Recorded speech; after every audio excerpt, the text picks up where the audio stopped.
शिवसेना उद्धव बाळासाहेब ठाकरे पक्षाच्या माजी नगरसेविका तेजस्वी घोसाळकर यांनी थेट केंद्रीय मंत्री पियुष गोयल यांनाही लिहिलंय पत्र. कांदरपाडा येथील जलतरण तलाव उद्घाटनासाठी आपण येऊ नये व श्रेयवादाची लढाई सुरू राहू नये अशी विनंती करत माजी नगरसेविका तेजस्वी घोसाळकर यांनी केंद्रीय मंत्री पियुष गोयल यांना पत्र लिहिल्यानंतर काय म्हणाल्या तेजस्वी घोसाळकर आणि त्यांनी का मांडलं पियुष गोयल यांचे आभार व अभिषेक घोसाळकर यांच्या हत्येचा तपास सीबीआयकडे वर्ग केल्याबद्दल न्यायालयाचे देखील आभार मानले. पाहूयात.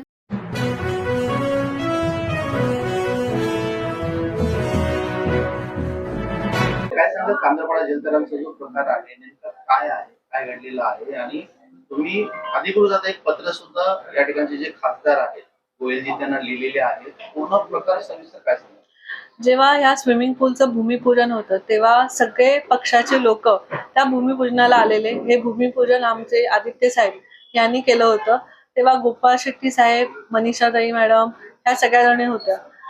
तेव्हा हा प्रस्ताव अभिषेक घोसाळकर जेव्हा नगरसेवक असताना तेव्हा मागे लागलेले आणि जेव्हा मी नगरसेवक असताना त्या कामाचं भूमिपूजन सुरू झालं. दीड दोन वर्षानंतर हे स्विमिंग पूल झालं आणि आम्ही म्हणजे माझं कार्यकाळ संपलेलं होतं म्हणून माझी नगरसेविका म्हणून मी माझं लेटर दिलं होतं की भावदेवी त्या जलतरण तलावाला नाव देण्यासाठी. आणि जर मला असं वाटलं की मी माझी नगरसेविका आहे म्हणूनच तिथले भावदेवी ट्रस्ट आणि आजूबाजूच्या सोसायटी यांचं एक लेटर दिलं होतं. ते झालं 2022ला.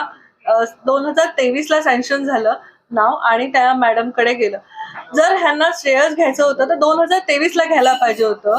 2024ला आता हे आचारसंहिता आणि इलेक्शन तोंडावरती आल्यानंतर हे श्रेय घेणं हे चुकीचं आहे आणि हे सगळं इलेक्शनच्या आपण काही कामं केलेली नाहीयेत म्हणून ही कामं दाखवण्यासाठी हे श्रेय घेण्याचं काम केलेलं आहे मॅडमनी.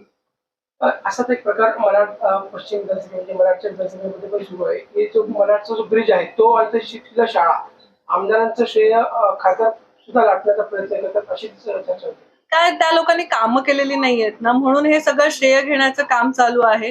कारण त्यांनी कसे दुसरे कामं करतात तेच कामं आता आचारसंहिता किंवा माझी झालेले असतात त्यामुळे हे लोक स्वतःच्या नावावरती करतायत. हेच काम चालू आहे आणि हेच काम करत राहणार. स्वतःने काय कामं होणार नाहीयेत म्हणून दुसऱ्याचं श्रेय घेत आहेत. एकीकडे पाहायला गेलं तर महाराष्ट्रामध्ये ज्या निवडणुका जे उशिरा होतात महानगरपालिकेच्या निवडणुका व्हायला पाहिजे होत्या त्या यांच्या माध्यमातून सरकारच्या माध्यमातून घेण्यात आलेला नाही आणि त्या सर्व गोष्टीचा फायदा असं वाटतं का सरकार घेते?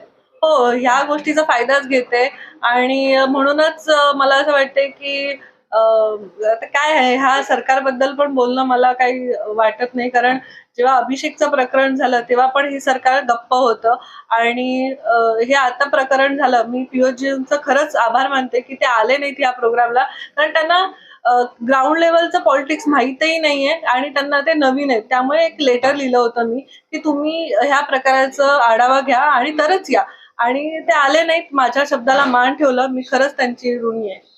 महाराष्ट्राच्या विधानसभेच्या निवडणुका आता कधी घोषित होणार होते की महाराष्ट्रामध्ये सरकार श्रेय घेण्याच्या मागेच लागले? हो, आता त्यांना माहिती आहे की आता उद्धव बाळासाहेब ठाकरे यांची शिवसेना खूप काम करत आहे.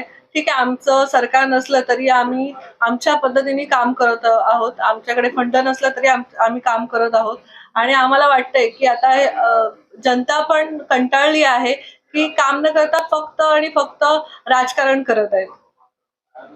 जे 3-4 वर्ष झालं महानगरपालिकेच्या निवडणुका व्हायला पाहिजे होत्या त्यामुळे नागरिकांना कशा पद्धतीचा जो त्रास आहे सहन करावा लागतो किती तक्रारी तुमच्याकडे येत आहेत त्याच अनुषंगाने महानगरपालिकेचे जे अधिकारी आहेत खरंच जबाबदारीपणे काम करत आहेत?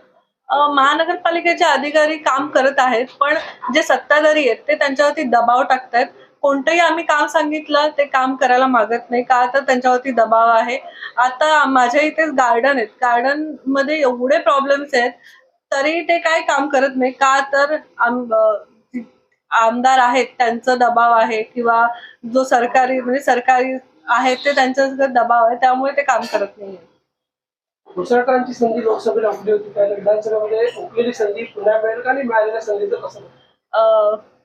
आता ते उद्धव बाळासाहेब ठाकरे उद्धव साहेब बघतील काय आहे आणि कुणाला द्यायची आहे सीट आणि कसं देणार ते मला त्याच्याबद्दल नाही केलेलं आहे. अभिषेक घोसाळकर प्रकरण जे आहे ते देशभरात गाजले. पण आता तुम्ही वारंवार कोर्टाकडे याचिका मागणी मागत होता, न्याय मागत होता. कोर्टाने जो न्याय दिलाय त्या न्यायाकडे कसं बघता आणि सरकार आजही त्यांच्या मारेकरांना पाठीशी घालण्याचा प्रयत्न करतोय. कोर्टाचे खरंच मी धन्यवाद देईन की त्यांनी माझ्या बाजूनी निर्णय लावला आणि सीबीआय आता 2 दिवस झाले परत पहिल्यापासून सुरुवात केलेली आहे त्यांनी.